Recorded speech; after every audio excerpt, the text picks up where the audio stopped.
Well, now what you have going on is attack on adult retail. And I'm not talking about the porn DVDs business itself, which it is included in this. What I'm talking about is the restriction of sex toys, sex outfits, sexy lingerie, and all that. Stores that carry it. And the thing is, we have two articles here, two separate articles in two separate states, that you have situations that are going on to try to put these businesses out of, put them out of business, and to take certain products out of certain stores like Walmart and Walgreens, Target, CVS. Because in a way, you could say this would fall in the category of health, that they're sold in these stores, these particular products. The other half of it is the stores themselves, specialty stores, specialty outlets that are out there that basically certain places are trying to change the zoning laws to remove these businesses. But before we get into these articles, don't forget to drop a comment, hit the like, share, and hit that subscribe button. We really do appreciate that. We're trying to get to 2,000 by the end of the year. Please do help us as the shenanigan continues at YouTube. But also, if you're over watching this on Rumble, please give us a subscribe there. We would really, really, truly appreciate it. Thank you very much. So, both these articles are from XBiz. We're going to start over at Texas first on here. And there was a bill that was going to restrict sex toy sales in certain store outlets in the state of Texas, but that has failed. So we're reading this. Two Texas bills restricting sex toy sales failed to pass. Two bills aimed at restricting the sale of sex toys have failed to pass the Texas state legislature during its 2025 session. As XBiz reported in December of 2024, Republican State Representative Hillary Hicklin, introduced HB 1549, a bill to restrict the sale of pleasure products at big box and other retailers not considered sexual-oriented businesses. Currently, pleasure products, to which the bill refers to, is obscene devices available at major chains, including CVS, Target, Walgreens, and Walmart. The bill, HB 1549, would have imposed penalties for the continuing sales in such venues, including fining businesses up to $5,000 for each violation. The bill was referred to the Texas House Trade, Workforce, and Economic Development Committee, but died there. Its companion bill, SB 2399, never made it out of the state Senate Criminal Justice Committee. Another bill, SB 3003, would have required online retailers to implement age verification of purchases before selling obscene, as they put it, obscene devices to anyone in Texas. They find these products obscene. As XBiz reported in March, the bill was introduced by Republican State Senator Angela Paxton, who was the lead sponsor of Texas Bill HB 1181, the age verification bill for adult sites, recently declared constitutional by the Supreme Court in a pivotal case, Free Speech Coalition versus Paxton. She's also the wife of Attorney General Ken Paxton, named in the response in that case. SB 3003 was referred to the Texas State Affairs Committee, but never progressed from there before the end of the legislative session. Now, here's the thing. From a technical aspect, and if you notice the companies that they mentioned, CVS, Target, Walgreens, Walmart, what do they have a common theme? All four of them sell health products and or have a pharmacy built in their store. From a technical aspect, the products that we're talking about which are, of the vibration type, technically can be considered a health product. It comes into that category. Most people don't realize it. And we're not talking about the insane, crazy ones that they're sold at adult oriented stores. We're not talking about those crazy ones. These are the most basic that you can get as far as, when it comes to that kind of product. These are not the insane ones that you see out there. These are the most basic you can buy. Now, are they thinking that basically children are buying it? I bet money, because like what CVS does, I don't know if Target does, I know Walgreens does, is that they sell beer. And I bet of almighty that there is when these things are scanned, it will ask for identification. That's right. To that point, I bet money on that. That basically that something like that comes to the counter, and if you see a little kid buying it, which I doubt that's going to happen, that basically there's going to be someone saying, "Can I see some ID?" if they look young. But in most cases, and you want to be funny about it, is most young people, they're not going to buy this in a box store if they're thinking to buy them. They don't want anyone to know that they're buying them. It's like liquor. It's like, I'll send someone in to get it for me. But the other half of this, and to the point, and this is the point of self-gratification on there, which is a normal part of life, to that point. It's a normal part of growing up. This is discussions that parents need to have with their kids. It's called the birds and the bees. If you think your child, and we're talking well into that range where they're like 15, 16, 17 years old, if they happen to be doing something to that nature, it's time to have that talk. It really, truly is. And the other important part of it is biology. Yes, we need biology back in our schools. Not every school is teaching biology. They've eliminated biology. What have they replaced it with? Well, they're teaching kids about transitional situations, LGBTQ situations on there, which in grammar school, middle school, shouldn't be taught. Shouldn't be taught at all. We have a situation where kids do not read, write, do arithmetic at their grade level. They don't need to be learning about sex. They don't need to be knowing about homosexuality or anything to that nature at that young age. But in this case situation, these products, shouldn't be removed from the shelf. Maybe they should be locked away. Okay, I can understand that. Or left closer to the pharmacy. That I can understand also. But the other half of this story, and we're going to switch to NYC, New York, and we've talked about this before, zoning laws concerning adult stores. Now, most of these adult stores, if you've seen it on there, like Brooklyn Depot, they sell a lot of, gadgets. They sell a lot of lingerie stuff. They sell, of course, the Blu-ray movies and, adult classification. But, we're getting a rehearing. I'm going to read this off.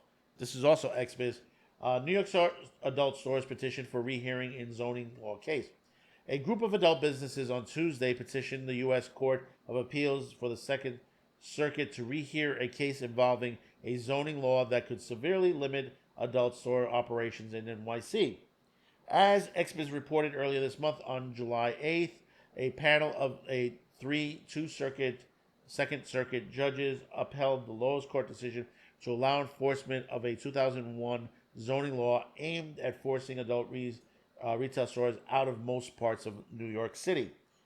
The newly filed petitions asked for an en-banc hearing before the full completion of the Second Circuit judges. The petitions state multiple reasons for a rehearing, including that the three-judge panel failed to independently examine the whole record to ensure its judgment did not violate freedom of expression rights, that the panel overlooked dramatically decreases in the numbers and concentration of adult businesses since the 2001 amendments were enacted, so that there are no longer substantial government interest in restricting adult businesses in the same way, that the panel failed to apply in the requisite on how speech will fair test, thus ignoring the dangers that the ruling could result in an immediate devastation impact on the public access to this type of expression, that the panel overlooked findings indicating that the impact adult businesses were not cause negative secondary effects, and that the panel overlooked New York City's burden of proving that the zoning restrictions do not impinge on the speech more than necessary. And there's a little bit more, then it goes into the ordinance and the Paxton situation. Go ahead and read it. But I'll tell you this. You have a point. Now, I understand, you don't put these near schools or anything of that nature. I can agree with that. But, you hear from, and we did that Brooklyn Depot one. The neighborhood people had no problem with this business in their neighborhood. No problem at all. It's another business. You have to put to this perspective. Valentine's Day. Valentine's Day business, besides the roses and the chocolates, is the skimpy lingerie on there, and sometimes some other things that basically you would buy if you're romantically involved, especially if you're married. You want to put a little spice in your marriage, and it's available out there. And remember, department stores at that time of the year for Valentine's Day, in their lingerie department, does sell the skimpy underwear. It's not uncommon. These adult stores sell it in, they have a wider variety than what a standard lingerie store would carry. And like I said, there are other things to that nature. And sometimes, you don't want to go into the department store. These adult businesses are more discreet to that nature, obviously, to that point. And the thing about it is, the other half of it is, of course, the wedding type situation. You're getting married. You get that special thing for the lady, that undergarment that you need, for that first night with them. You're going to get it from these stores sometime. But the thing is, and this is the overall catch when it comes to the freedom of expression, is today they go after this particular store. Tomorrow, what are the else they go after? You got to put it in that perspective. You may not like that store. You may not like that business. So don't go in it. Don't go buying in it. You're not going to go buying in it, but other people do. They do make money in this business trend. There are big companies that have come out of it, that have been going around for years. It is a big business. But the thing about it is, when you open that Pandora's box and says, well, we can't have that, get rid of them, get them out of here, you begin to start to ban other things, other types, say maybe clothing, particular bookstore, particular toy store. You're saying, well, we can't have it. We can't have these things, which is wrong. It's totally wrong, And people will point out, well, look what happened on Times Square. Times Square was a different time, different place to that situation. And you had major problems, and it was cleaned up. But those stores that were there that sold this product still exist to this day. The other stores that were out there that were, some of it was mafia driven and all that, and it was a different time because of obscenity laws and all that, has branched out to DVD videos and the internet. A lot of guys, a lot of people don't go into these stores. And the thing is, a lot of the people that go in there are women also. So you're going to deny women to get lingerie Is that what you're going to do? Is that really what you're going to do because of that? Just because on there? Like I said, if you want to zone it where basically it is far away from kids, it's the same thing with a bar or a liquor store. Because there are regulations for bars and liquor stores. They cannot be near schools, obviously. Obviously. If you want to do it that way, that's fine. These businesses have lived this long within regulations, and they've been more than happy to work with these regulators. It's not a problem. Their stores are completely enclosed within themselves. They don't show what their wares are. Mostly it's just posters on the outside of the windows.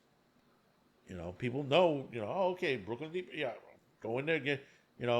Maybe I need to get like a little card or some kind of card for Valentine's Day that's a little bit more explicit. To that point. Or I might need a little bit of that special toy to that point. But then, you should be allowed to. You should be allowed to. It's to that point. We got to the point that basically, like I said, obscene, what they consider obscene, these radicals, these Puritans, or however you want to call them, they want to get rid of all this. They just want to get rid of it all.